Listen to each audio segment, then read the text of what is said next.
მშვიდობისა რადიომედის დღის არხის ფორმატში პირდაპირ ეთერში განვაგრძობთ მუშაობას. დღეს 21 მაისია. ქრისტიანული სამყარო აღნიშნავს ქრისტეს ზეცად ამაღლებას. მართლმადიდებლობაში 12 საუფლო დღესასწაულთაგან ეს ერთ-ერთი გამორჩეული, განსაკუთრებულია და სწორედ ამაღლების დღესასწაულის სიღრმეებზე თუ მისი მნიშვნელობის თუ ღირებულების გაანალიზების თვალსაზრისით რადიომედის სტუდიაში ჩვენ სიონის საპატრიარქო ტაძრის მსახურს თბილისის სასულიერო სემინარიის დეკანს და თეოლოგიის დოქტორს ბატონ მამა გიორგი ვაშალომიძეს მასპინძლობთ. გამარჯობა.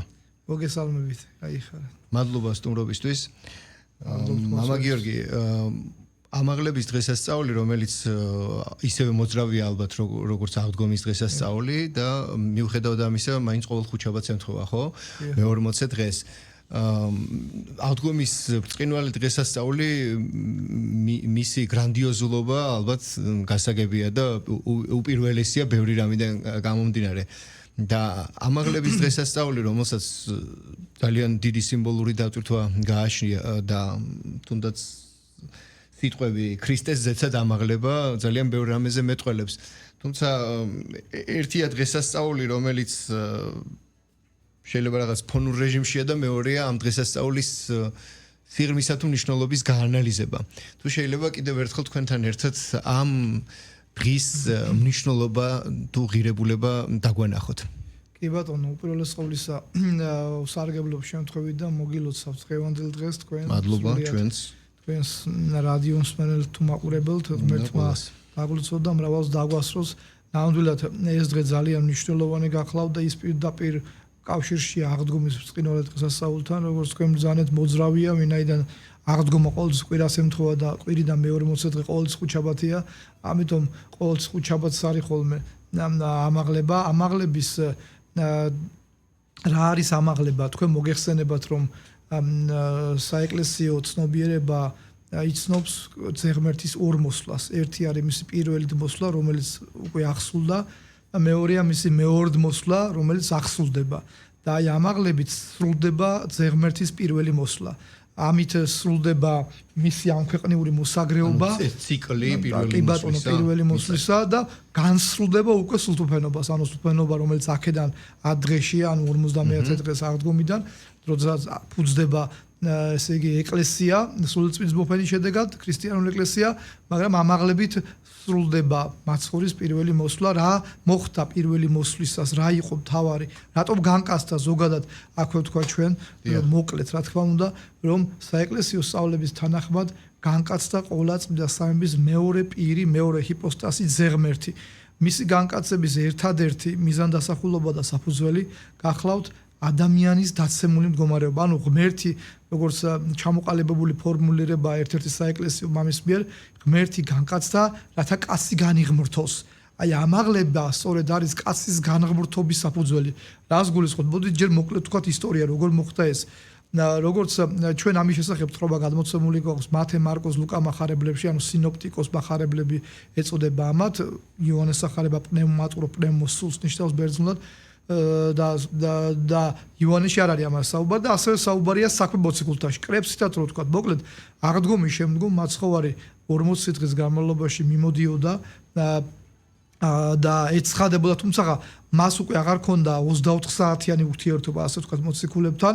იგი უკვე და ამ 40 დღის განმავლობაში ის განეცხადებოდა მოციქულებს, შემდგომ გაუჩინარდებოდა, შემდგომ ისევ განეცხადებოდა.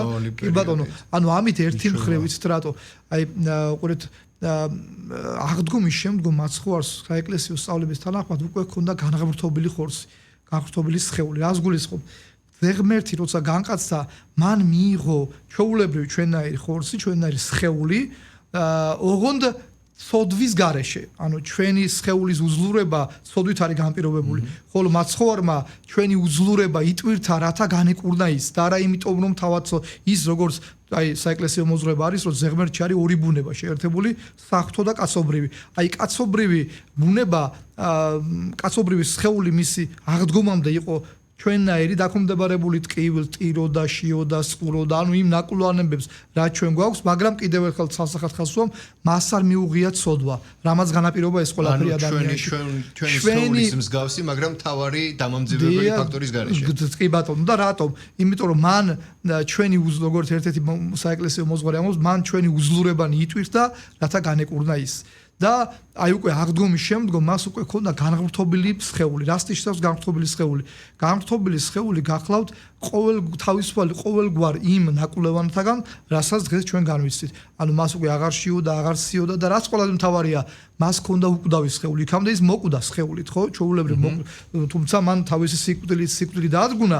თავის თავად ცხადია და ამიტომაც არის ის ზღმერთი და სხვა ეს ვერავინ ვერ შეეძლო ვერც იქამდე და ვერც იმის შემდეგ, მაგრამ მეორე მხრივ აი ესა ძალიან ნიშანდობლივი და არსებითი აქვს, რომ მას აქვს განაღრთობილი სხეული, შედის დაკეტილ კარში და ასე შემდეგ.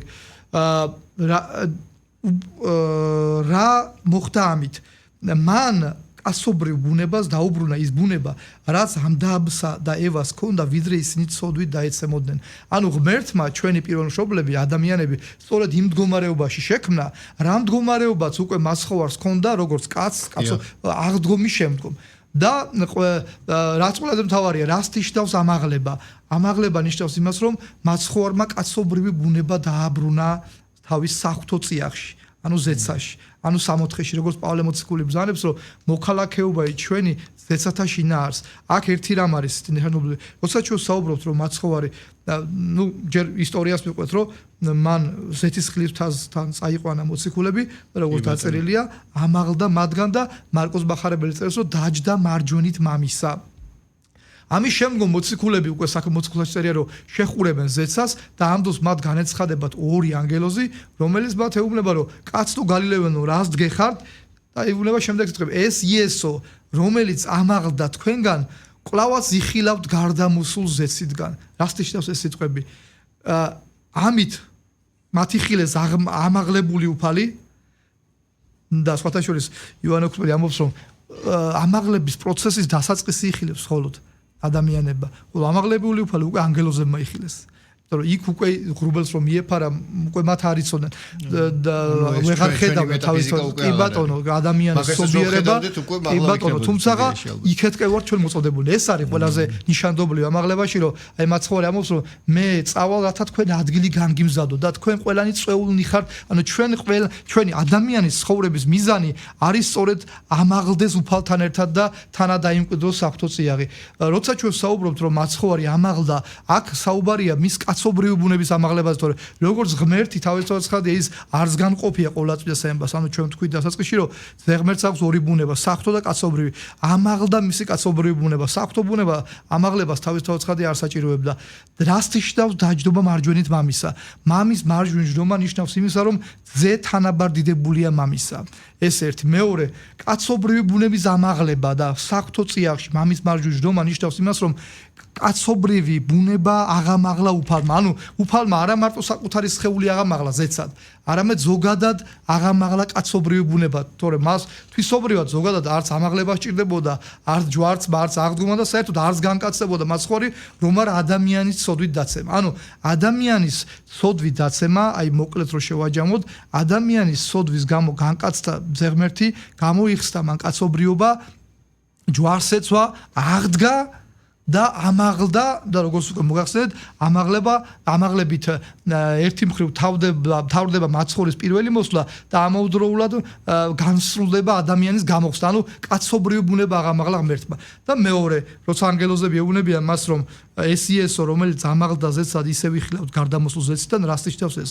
ამაღლება ეს არის გამყოფი, ანუ ამაღლებით თავდება პირველი მოსვლა და ამის შემდგომ კაცობრიობა დღევანდელი დღის ჩათვლით და იქამდე სანამ ზოგადად დედამიწა იარსებებს, ელოდება კაცობრიობა ქრისტეს მეორედ მოსვლას. და ამას ნიშნავს სწორედ ანგელოზის სიტყვები, რომ აი ეს იესო, რომელსაც თქვენ ხედავთ ახლა ამაღლებულს, ისე ვიხილავთ გარდამოსულ ზეციდან. თქვენ აღნიშნეთ, რომ ჩვენს სხეულში სამწუხარო გასაგები რეალობისა და მიზეზის გამო იყო და თავისი ფიზიკური და ამ დროს არაფიზიკური გარდასახვით და თქვენი თქმის არ იყოს მარჯვენით მამის იმ სივრცეში დაბრუნებით, სადაც იყო, საიდანაც არც ჩამოსულა პრინციპში. როგორც ღმერთი განუყოფელია. ამით გვაძლევ მოგვეცა იმის სიგნალი, რომ კი ვართ ჩვენ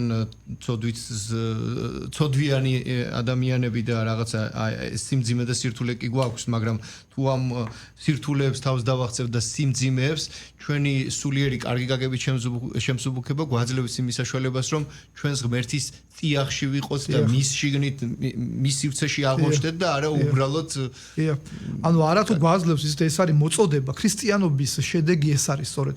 ქრისტიანობა ადამიანს ეუბნება, რომ ის თუ კი მისდევს ქრისტეს ცნებებს, ის გარდაიქმნება ამ ქვეყნიური მოქალაქეობიდან ზეცის მოქალაქე. ანუ ხეშად რო ვთქვათ, ის გზა რაც თუ ტრანსფორმაცია ბრჭყალებში ვიხმარ ამ სიტყვას, რაც ჩვენ ამაღლების შემთხვევაში გარდაქმნა ღმერთთან მიმართებაში, იესოსთან მიმართებაში დავინახეთ, ბიბლიას სწავლება გვეუბნება, რომ მარტო ღმერთის გზა არ არის, ადამიანსაც აქვს ამ გზის გავლის საშუალება და ეს არის ალბათ ის გადარჩენის ის იმედი თუ შანსი აუცილებლად რა თქმა უნდა ეს არის შედეგი ჩვენ ყველანი იქ უნდა მივიდეთ ამაღლებისას მან კიდევ ერთხელ კაცობრივი ბუნება აღმაღლა რაც ნიშნავს იმას რომ თითეული ანუ მოდით გავმარტოთ ცოტა ესე 2 წუთს წაგართვევთ სულ ზოგადად აი ბუნება და პიროვნება ხო თქვათ ბუნება რა არის ბუნება ყოველ ადამიანს ჩვენ ერთადერთი გვყავს მეს თქვენს ყველანი ვინც თქვათ კაცობრიობაში ვინც კი დაბადებულა ან დაიბადება ჩვენ ბუნება ერთი გვყავს ანუ ყველანი ადამიანები როგორც მაგალითად ცხოველს ერთი ბუნება აქვს ფრინველები ერთი ბუნებისანი არიან თევზები და ასე შემდეგ მაგრამ პიროვნება, რა თქმა უნდა ინდივიდები ვართ. პიროვნება უნიკალურია. მე სხვა პიროვნებებმა თქვენს ბუნება კი ერთი გვაქვს, მაგრამ პიროვნები სხვადასხვანი ვართ. და შესაბამისად ჩვენი პიროვნული არჩევანი სხვაგვარია. აი რას გვეუბნება ქრისტიანობა, მათ შორის დღევანდელი დღით, რომ ზეღმერთმა თავისი განკაცებითა და ამაღლებით გამოიხსნა კაცობრივი ბუნება, მაგრამ პიროვნების გამოხსნა თავად პიროვნებამ უნდა აღასრულოს უკვე საკუთარი ცხოვრება. ანუ ეს ისევ არჩევანის თავისუფლება და რა თქმა უნდა, აბსოლუტურად ღმერთი არავის არჩევანში არ ერევა, ჩვენ ის გვეუბნება გზას. თუ როგორ უნდა გავიაროთ, თან დააკვირდით, მაცხოვარმა განლო ის გზა, რაც ადამიანმა უნდა გაიაროს. ჯვარცმა რომ არ ყოფილიყო, არც აღდგომა იქნებოდა და არც ამაღლება. თითეული ადამიანი თავისთავად ცხადია ქრისტიანობაში ეკომდებარება ამ ჯვარცმას გადატანით მნიშვნელობით, რა თქმა უნდა. და ანუ ტკივილს და ამ ტკივილისთან სწორად გამკლავებას. ეს არის ყველაზე არსებითი, რომ სწორად დანახვა განსაცდელისა გამკლავება, რასაც აუცილებლივ მოსდევს აღდგომა და შემდგომ ღვთის სიახში დამკვიდრება, ანუ ამაღლება. და აი ძალიან მარტივად რო ვთქვათ, ისე შეიძლება ადამიანი დაპატიჟონ ქორწილში, თქვათ, არა? ქორწილში მე კი დაპატიჟებენ, მაგრამ ქორწილში მე წავალ თუ არა, ამას მე გადავწყვეტ. თქვათ, ასეა რომ თითეული ჩვენთაგანი დაპატიჟებულია 64-ში, დაპატიჟებულია მამის მარჯვენით დასაჯდომად, მაგრამ მივალ თუ არა იქ ჩვენ, ამას ჩვენ ღმერთი არ გვაიძულებს. ჩვენ ღმერთი გვეუბნება ვისახავს გზას, რა გზა არის ეს? სადგაზ გზა მარტივი ამას პასუხი ხშირად ამბობენ აი რაღაცაი ღვთისნება რა არის კითხულობენ და რაღაცა ზესაში არაფერი ღვთისნება ძალიან კარგად არის განცხადებული თუ კი ადამიანი სახარების ვსებების თანახმად ცხოვრობს ესე იგი ის აღასრულებს ღვთისნებას და თუ კი ის ასე არ ცხოვრობს მაშინ ის ღვთისნების მოწინააღმდეგეა შესაბამისად თუ კი ჩვენ ვინდა ქრისტეს გზის გავლა უნდა გავიაროთ ის გზა რაც ქრისტემ გაიარა რა თქმა უნდა ქრისტე აი დღეს საუბრობთ სწორედ რომ ქრისტეს ცხოვრება არის ერთი მხრივ უმაგალითო იმიტომ რომ ასეთი მაგალითი არ არსებობს და არ შეარსებებს და მეორე მხრივ მარადიულად სამაგალითო. იმიტომ რომ სწორედ ადამიანები ჩვენ მოწოდებულნი ვართ იმისთვის რომ ქრისტეს გზაზე ვიაროთ და მარადიულად ვებაძვიდეთ მას. ანუ მოკლედ რო ვთქვა დღევანდელი დღე რას გვეუბნება? დღევანდელი დღე ეს არის ერთგვარი თუკი თქვენ აი საეკლესიო სწავლება არსებობს რომ ძველი აღთქმის პერიოდში სასუფეველის კარი დახშული იყო. ანუ პიროვნული არჩევანის იქ ადამიანს რაც არ უნდა, ვთქვათ, კარგად ეცხოვრა, მაინც ვერ შედიოდა სასუფეველში, რა თქმა უნდა, იქამდე სანამ სასუფეველი გაიღებულდა ახალ აღთქმაში. შემდგომ კი ყველა მართლთასულები გადავიდა სასუფეველში. მაგრამ ახალ აღთქმაში უკვე, ანუ ჩვენს პერიოდში, ჩვენ ღმერთმა მოგვცა შესაძლებლობა გადარჩენისა, შესაძლებლობა ცხონებისა. დღევანდელი დღე ყველაზე კარგად გამოხატავს ამას, რომ აი სხვათაშორის ძალიან საინტერესოა ის, რომ საეკლესიო სწავლების თანახმად, როცა მოხდება მკვდართა საყოველთაო აღდგომა, რა იქნება ეს აღდგომა? ეს რაიმე ახლი შექმნა არ იქნება, სული ბრუნდება სხეულში. ანუ ადამიანი უბრუნდება თავის პიროვნულ მდგომარეობას. დღეს იმ ქვეყნად ვინც არიან სულები, ნაკურნავანებას განესწიან, თუნდაც 64-ში იყვნენ, იმ კუთხით რომ ისინი არ არიან მხოლოდ სულად შექმნილები. ღმერთმა ადამიანის შექმნა სულად და სხეულად, სულითა და ხოლის ერთობად და საყოველთაო აღდგომის ჯამს სული კვლავ დაბრუნდება სხეულში და აღდგება ყველა თუნდაც ქრისტიანად ცხოვრები, თუნდაც მოდი ესე ვთქვა, თუნდაც სიკეთით ცხოვრები თუ არა სიკეთით ცხოვრები, მაგრამ ამაღლება ყველას არ შეეხება. ღმერთთან ამაღლება და დღევანდელი დღე შედეგია უკვე, ანუ გადარჩენა, ცხონება, ღმერთთან მკვიდრობა შეეხება მხოლოდ ადამიანებს, რომელთაც ღვთის გზით განვლეს ეს ღვთისმსოფელი. აი ეს არის დღევანდელი დღის მოცემულობა და დღევანდელი დღის მნიშვნელობა, სწორედ არის შედეგი თუ რა უნდა იყოს ქრისტიანის ცხოვრების შედეგი. ქრისტიანის ცხოვრების შედეგი უნდა იყოს ქრისტესთან ერთად ცვლა, ჯვარცმა, აღდგომა და შემდგომ საღვთო წიაღში მამის მარჯვენით დამკვიდრება. მამა გიორგი, თქვენ ახლა ისეთ აღმატებულზე საუბრობდით, ცოტა პრიმიტიული რაკურსით კითხვა უნდა დავსვა. იმიტომ რომ მსმენია და ალბათ ახლაც შეიძლება იყოს ზოგადად ჩვენ ვიცით მიუხედავად ასეთი დიდი ისტორიისა ჩვენთან ქრისტიანობის გავრცელებისა და ჯერ კიდევ ქრისტეს ჯვარცმასთან დაკავშირებული მოვლენიდან მოყოლებული იმ პირველივე დღიდან ჩვენთვის ქრისტიანობა ნაცნობი თემაა და ის რომ სახელმწიფოებრივ დონეზე მე-4 საუკუნის დასაწყისში მივიღეთ ეს არ ნიშნავს რომ მანამდე ჩვენ შემხებლობა არ ქონდა ქრისტიანობასთან რომ არაფერი ვთქვათ ანდრია პირველწოდებულზე და მოციქულებზე მაგრამ ჩვენ ვიცით რომ ძალიან ბევრი წარმართული ელემენტი როგორღაც არის შემორჩენილი რაღაცამ გარდასახვაპოვა და ალბათ ქრისტიანობის კარგი გაგებით ყველაზე დიდი მოქნილობა და შემწყნარებლობა თუ მიმღებლობა თუ დატევების სივრცე აი ამ თვალსაზრისით ალბათ გამორჩეულია მე მახსოვს ადრე უფრო იყო ამაზე საუბარი და მეც გამიგია სამწუხაროდ რომ ამაღლება ეს ის დღეა, როდესაც რაღაცების გაკეთება არ შეიძლება. რომ ფიზიკურად იქ არც დაკემსვაც კი და მუშაობა ფიზიკურ ასე შემდეგ და ასე შემდეგ. მე ჩემთვის გასაგებია ეს და ალბათ შეიძლება ერთის მხრივ გამოძახილია სწორედ აი ამ წარმართული ელემენტებისა. თუმცა მეორის მხრივ არის თუ არა ეს მიზეზი ამის მიზეზი ის რომ უბრალოდ ეს იმდენად აღმატებული და დიადი დღესასწაულია რომ ჯობია შენ ყოფიერს ცოტა ხანი ერთი დღე თავი მიანებო და ამაზე გადაერთო სრულად ეს არის აქ არის იცით აი ეს თემა ყოველთვის მაცხოვრის ცხოვრების პერიოდის სახარებაში ხშირად ედავებოდნენ მაცხოვრს რომ შაბათს რატო გააკეთა მაგეთი საქმე ეს ასე რომ ესეთი სწორი გაგებით რა თქმა უნდა ერთი მხრივ უყურეთ რა არის სწორი აი ქრისტიანობა არის ძალიან ჯანსაღი რელიგია ჩვენ და აზრობრივი ეს არ არის რაღაცა არც ლიბერალიზმი ამ სიტყვის ასე ვთქვათ ცუდი გაგებით კი ბატონო გადამეტებული გაგებით და არც ვთქვათ ფუნდამენტალიზმი და ვთქვათ ამ სიტყვის ასე ვთქვათ ცუდი გაგებით თავისთავად ხადი ჩვენი უწმიდეს ხშირად ბრძანებდა რომ ქრისტიანობა ეს არის უფრო შვალედი ყველაზე რთული მაგრამ ერთადერთი სწორი სვლის მიმართება აი რაც თქვენ თქვით ის და აქ უნდა ითქვას ზუსტად სახარებაში ამაზე გაცემული პასუხი რომ ნუ თუ თქვენ ხარი რო გადაგივარდეთ ხრამში თქვათ შაბათ დღეს ნუ თუ მას არ ამოიყვან და მით უმეტეს ისეთ აი თავარი და არსებით რა არის რა თქმა უნდა როდესაც ქრისტიანული დღეს აქ მარტო ამაღლებაზე არ არის საუბარი ნებისმიერი ქრისტიანული დღესასწაულის აღნიშვნა როგორ ხდება რომ ადამიანი პირველ რიგში მიდის ღვთისმსახურებაზე თანაეზიარება ღვთისმსახურებით რომ იქ არის ყველაზე კარგად გადმოცემული დღესასწაულის არსი მნიშვნელობა და თანამონაწილეობას თუ გსურს ადამიანს რომ მიიღო ნამდვილი თანამონაწილეობა საეკლესიო დღესასწაულში რა თქმა უნდა პირველ რიგში ამის არსებობს ლიტურგია სადაც უნდა დაესწრო ამის შემდგომ ეხლა თუ ადამიანს რაიმე აუცილებელი საქმე აქვს თავისთავად ხადი ეხლა არ გზალავს ამას საეკლესიო კანონიკა და ცნობიერება რა ვიცი ხა ეს ცოტა ისეთი თემა ისეთი თქვენ სწორად ბრძანეთ რომ რაღაცა ეს წარმართული ელემენტები ხან ისე არის ხოლმე შემოჭრილი ჩვენს თანამედროვეობაში რომელიც საკვირველია პირდაპირ 21 საუკუნეში მსგავს რაღაცებზე თქვათ საუბარი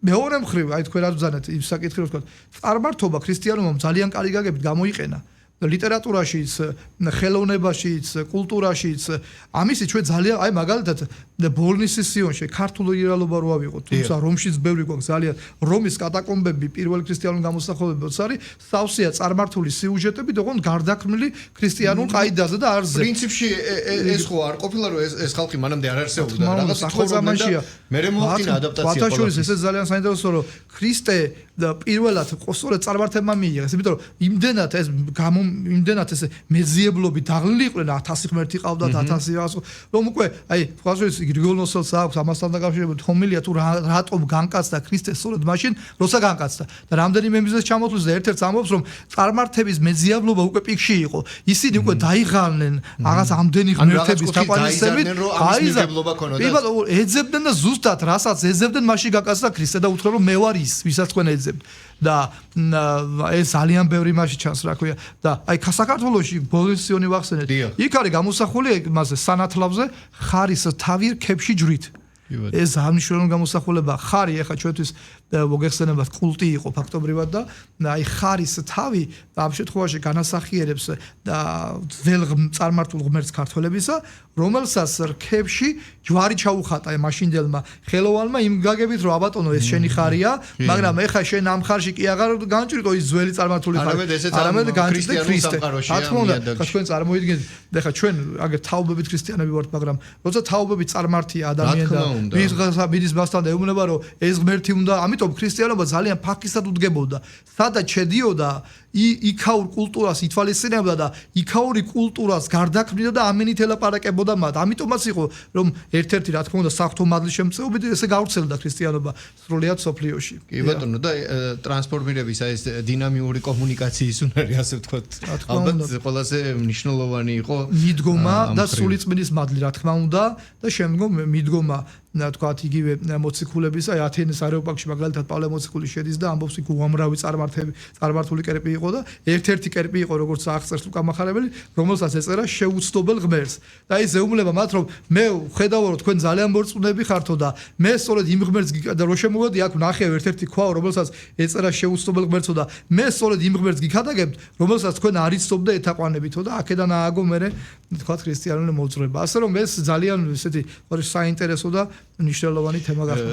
კიდე განხილვისა თუ დიალოგის ცალკე თემა შეიძლება იყოს, მაგრამ სხვა დროს ახლა ჩვენ საეთრო დრო გვეწურება და ჩვენ უკვე ვიცით მივეჩვიეთ და გვაქვს ასეთი მოცემულობა რომ სიმბოლურად თქვათ ეს არის დღე და ამას ყველაფერს უკვე საუკუნეებია წმინდა წერილები გვიყვებიან რომ ეს არის დღე როდესაც ასე ვთქვათ ქრისტეს მიწიერი გზა დასრულდა და თქვენც ამას საუბრობდით და მიწაზე დარჩენილი მისი მოწაფეები უკვე მისი ფიზიკური მხარდაჭერის გარეშე მისი სწავლებითვე აგრძელებენ ცხოვრებას. უბრალოდ მოღვაწეობას ალბათ სწორი იქნება. აღდგომიდან ამაღლებამდე ასეთი სახელწოდების ფესტივალი რაღაცა გამყარდა და ეს პერიოდი განსაკუთრებული ინტერესის საგანი იყო და ამ სახელწოდების ასე დამკვიდრებად გასაგებია ფესტივალის კულტურის ნაწილის სახელით, მაგრამ ესეც ხომ თუნდაც კომუნიკაციის ნაწილია და ეს იყო პატრიარქ ილია მეორის ინიციატივა და დარწმუნებული ვარ დარჩება კიდევაც. ხო თითქოს არაფერი განსაკუთრებული რა უნდა და ამ 40 წლია აღდგომიდან ამაღლებამდე არაფერი, თუმცა ამ ბრჭყალებში არაფერში ძალიან ბევრი რამიდო. ჩვენ პირველი აღდგომა გქონდა წელს და პირველი ამაღლება გვაქვს აგერ დღეს იმ ადამიანის გარეშე, ვინც ფაქტობრივად კომუნისტური რეალობის წითელი რეალობის შემდეგ ადამიანები ეკლესიაში დააბრუნა და ეკლესია ხალხს დაუბრუნდა. პირდაპირ და ირიბი გაგებით ვიცი ჩვენ რა ისტორიას ქონდა ამ ყველაფერს. და ის ფიზიკურად ჩვენთან აღარ არის. ახლა ჩვენ გვაქვს მოცემულობა რომ თითქოს ჩვენს მე მგონი რაღაც ახალ ეტაპზე გადავდივართ და იქ თუ 40 დღე იყო, აქ 40 წელია გასული და უტრირებულად თუ ვიტყვით და სიმბოლურად თუ გავავლებთ ამ ხაზს, ჩვენს მისი ფიზიკური არსებობის გარეშე უნდა გავაგრძელოთ ცხოვრება. ყავს ახალი საჭეპტრობელი ეკლესიისა და თქვენ ახსენეთ რომ სწორად დანახვა არისო ყველაზე მნიშვნელოვანი ადამიანისთვის და ყოველდღიურობაში და ჩვენ ამ ეპოქაში კიდევ უფრო რთულ რეალობაში ვართ. გასაგებია რომ ყველა ეპოქას თავისი სირთული აქვს, თუმცა ჩვენთან ისეთი სიჭრელი და მრავალფეროვნებაა რომ რელიგიის დაკარგვაც კი მოსახერხებელია. ასე ვთქვათ, იმ ეპოქის პატრიარქ ილია მეორის ეპოქის ეკლესიამ მე მგონი თავისი მისია შეასრულა. ახლა რაღაც სხვა მოცემულობა, სხვა რეალობა გვაქვს. აი ამ რეალობას როგორ უყურებ და პერსპექტივაში როგორ განიხილავთ ქართული მართლმადიდებელი ეკლესიის როლს და მომავალს ჩვენი საზოგადოებისთვის, მით უფრო რომ მოცემულობა და სირთულეები გვაქვს აბსოლუტურად სხვანაირი და სხვა განზომილების ალბათ. კი ბატონო, ეკლესია ცდილობდა რომ ყოველთვის ეპასუხა თანამედროვეობის გამოწვევებისთვის. ეს ყოველ ეპოქაში ასე იყო, მარტო საქართველოს ეკლესიაზე არ არის საუბარი. ნებისმიერი ეკლესია, მოდი ესე ვთქვათ, ჩვენ ზოგადად ეკლესიას ორი გაგება აქვს. ერთი არის ეკლესია ერთი წმინდა კათოლიკე სამოციქულო, როგორც ჩამოყალიბებულია წამსის ტექსტში, ეს არის ერთი ქრისტეს მისტიური სხეული, რომლის თავიც ქრისტეა და არა ადამიანი, არცეპისკოპოსი, არც პატრიარქი, ქრისტეა. მეორე მხრივ არსებობს ასე ვთქვათ, უკვე ამ ქვეყნიური ასე ვთქვათ, ამას ქვია მებრძოლი, უბრალოდ მებრძოლი ეკლესია, რომელიც ებრძვის ვთქვათ ამ ქვეყნიურ პრობლემებს. ადგილობრივი ეკლესიები, საქართველოს სამოციქულო ეკლესია, მაგალითად იერუსალიმის ეკლესია, ანტიოქიის და ასე შემდეგ. ეს ეკლესიები რეგიონალურად იყოფიან, თუმცა რა თქმა უნდა ეკლესია ერთია, როგორც ქრისტეს მისტიური სხეული. და ჩვენ თუ კი ვსაუბრობთ და რა თქმა უნდა ამ შემთხვევაში ეს იგულისხმება საქართველოს სამოციქულო ეკლესიას ყოველთვის დიდი როლი ჰქონდა საზოგადოების ცხოვრებაში. თქვენ აი ახსენეთ, ჯერ კიდევ მოციქულთა ხანიდან იწყება და მეცაც გეტყვით თქვენ რომ აი ჩვენთან რომ ქრისტეს კვართია, ვინც ქრისტეს კვართი ჩამოიტანა, ისინი მცხეთელი ებრაელები არიან. ეს ებრაელები არიან ისინი, რომელნიც ნაბუქოდონოსორმა ჩამოასახლა ნაწილი აქ, იქედან კი მათი შთამომავლები, კი ბატონო, რომელთაც ერთადერთი შეინარჩუნეს ჭეშმარიტი რჯული აქ.